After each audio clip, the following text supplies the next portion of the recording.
कृपा करे, शिव की दया हो तो करुणा सागर के अनुसार शास्त्र कहता है शिव महापुराण में वही चित्त वृत्ति लगा सकता है जिसके पूर्व के पाप कट चुके हैं। जितने ऑनलाइन कथा सुन रहे हो, जितने बैठकर कथा सुन रहे हो, आपके पूर्व के पाप कट गए, तब जाकर ये शिव महापुराण की कथा आपको सुनने को मिल रही, वो भी अधिक मास में, पुरुषोत्तम मास, पुरुषोत्तम मास में मिल रही है। और वो भी अश्विन का पुरुषोत्तम 19 वर्ष के गैप में आता है, और इसके बाद जब आएगा 183 वर्ष के बाद आएगा। और 183 वर्ष किसने देखा दादा? हमने तो नहीं देखा, जिसने देखा उसको सोचिए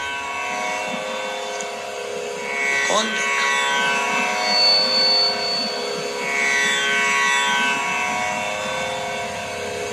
यहाँ तो पल भर का ठिकाना नहीं, एक पल का ठिकाना।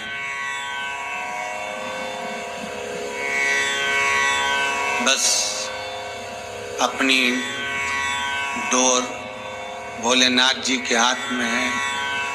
हम लोग पार्लर को बाहर से ही देखते थे कि उसके पास क्या बेइज्जती करवाने जाएंगे। एक बार मैं गई थी, वो देखा और बोले आपको क्या बीमारी हुआ जो बाल इतने झड़ गए।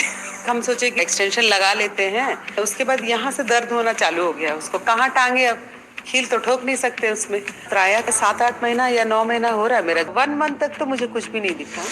उसके बाद ना स्कैल्प के जो फोटोज मैं अपलोड की थी ना, उसमें मुझे ज्यादा दिखा। लोग भी बोलने लगे ये पूरा भर रहा है, क्या कर रही है। तब मेरे को लगा हाँ मेरे बाल आ रहे हैं करके। सोची नहीं कि मुझे रिजल्ट मिलेगा करके। जैसे बोलते ना मिरेकल, वैसे समझ लो।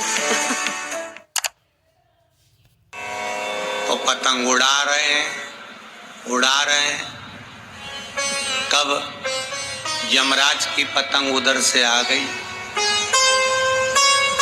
और अगर काट के चली गई, वो तो डोर अगर मजबूत है तो फिर भी पेंच लड़ा सकते हो, पर अगर डोर ही कमजोर हुई तो दादा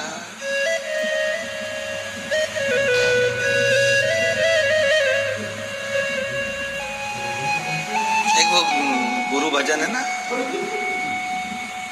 डोर कट गई तो कहिए जरा एक लाइन। सतगुरु में तेरी पतंग, सतगुरु में तेरी पतंग, हवा बिच उड़ती जावांगे, हवा बिच उड़ती जावांगे, सैया टोर हत्तो छुट्टी ना में टुट्टी जावांगे।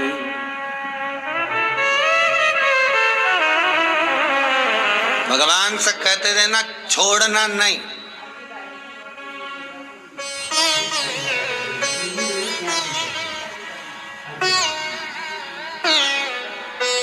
अब वो अच्छी खासी उड़ रही है संसार में, यमराज ने पेंचा में लाया और कट गई। कटने के बाद ये पतंग अब ये कट तो गई, अब कहाँ गिरे, बैकुंठ में कि नरक में, पता नहीं कहाँ जाए। पर एक चीज और है, ये कहीं गिरने से पहले अगर किसी ने लूट ली तो ये भी एक चीज है। कोई सतगुरु, कोई संत, कोई महात्मा, कोई जोगी, कोई सन्यासी, कोई तपस्वी, कोई साधक, कोई उपासक, कोई भगत इसको लूट ले वापस, कट गई तो भी पकड़ ली उसने, फिर क्या होगा?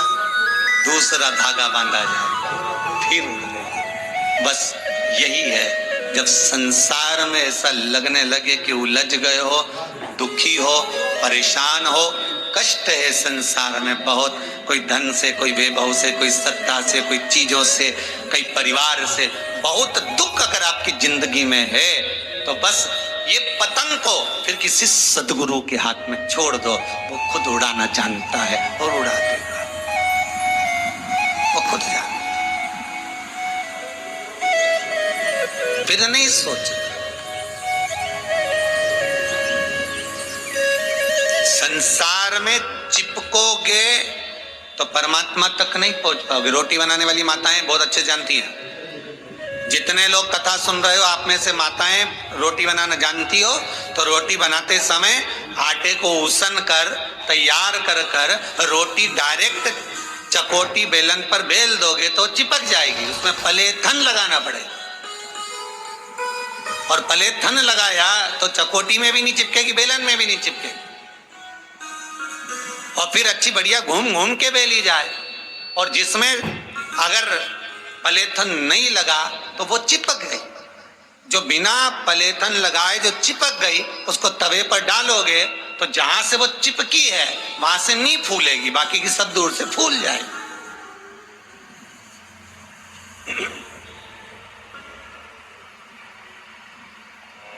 पलेथन लगाया लोई में तो चिपकी नहीं है। चकोटी मतलब ये संसार, बेलन मतलब परिवार। जब परिवार रूपी बेलन से बेले जाओगे, अगर भगवान की कथा का, शिव महापुराण का पलेथन लगा हुआ है तो फिर संसार में चिपक नहीं पाओगे, ये पक्का है, चिपकोगे नहीं।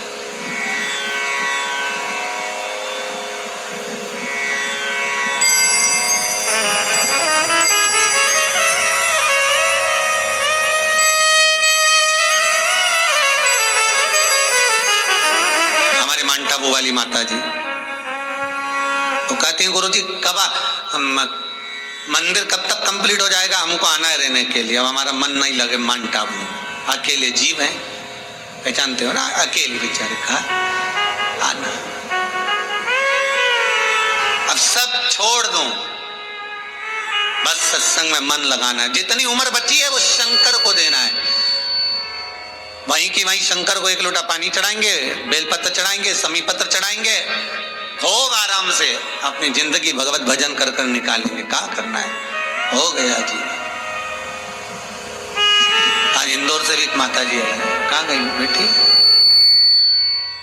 कहीं क्या आई है, वो भी कह रहे थे, गुरुजी हम 5 महीने हम भी सत्संग में रमना चाहते हैं, हमें बस सब परिवार सब कुछ है, सब है, पर बस छोड़ते हुए भगवत भजन की ओर रमना, यही स्नेह है भगवान का। एक ये बैठे नागौरी जी, ग्वालियर में खूब काम काज है जोरदार, खूब दुकान धंधा पानी बेहतरीन चकाचक, खूब एसी के रूम न डल्लब के गद्दे न ढेर पकवान सब है ग्वालियर में, पर दिल्ली बस सब रहना है भगवत भजन, क्या करना है।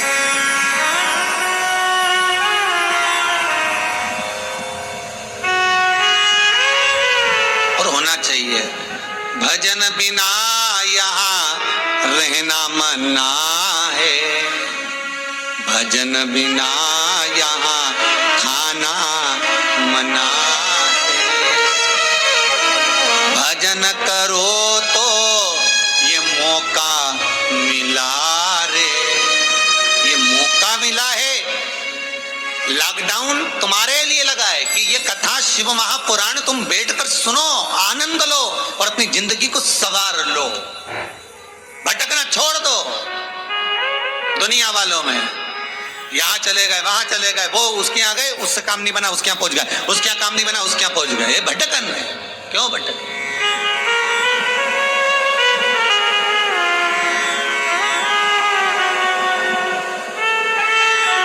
ब्रह्मदेव से भगवान विष्णु ने कहा, ना तो ब्रह्माणी कथा सुन सकती है, ना लक्ष्मी सुन सकती है, ना इंद्राणी सुनेगी, ये नहीं सुन सकती, इनके बस का नहीं है कथा सुनना। जहां पर अभिमत्ता हो वहां कथा नहीं पहुंच सकती, जहां पर अहंकार हो वहां कथा का रसतत्व नहीं हो सकता। छोड़ो इनको, फिर क्या करा जाए। ये लक्ष्मी और सरस्वती, इन दोनों का भाग्य कैसे चेतेगा, कैसे कृपा होगी। तो भगवान विष्णु तुरंत देवऋषि नारद को याद किए, नारद जी के साथ में शंकर जी के सामने खड़े हो गए, भगवान शिव के सामने खड़े, भूत भावन भूतेश्वर के सामने, भगवान शंकर के सामने।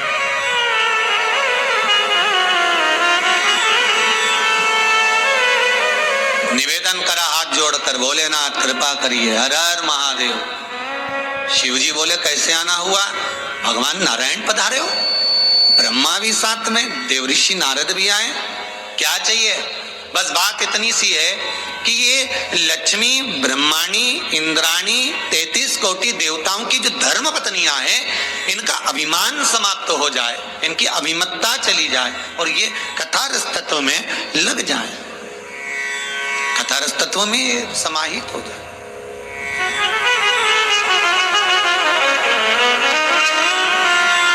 कहा यदि ये सत्संग करे, सुंदर बात है। राम जी शबरी के दरवाजे पर जाकर सबसे पहला संबोधन 9 भक्ति में से एक भक्ति कही थी, प्रथम भक्ति संतन कर संगा, दूसरी रति मम कथा प्रसंगा।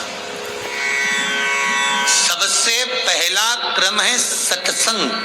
तो सत्संग किसके साथ करना है? कोई अच्छा गुरु मिल जाए, कोई गुरु भी ना मिले तो कोई अच्छा शिष्य मिल जाए।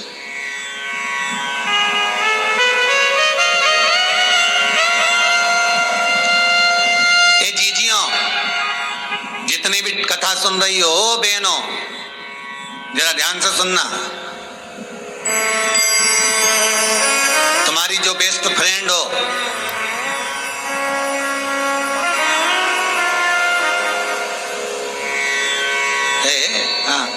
जो तुम्हारी बेस्ट फ्रेंड हो,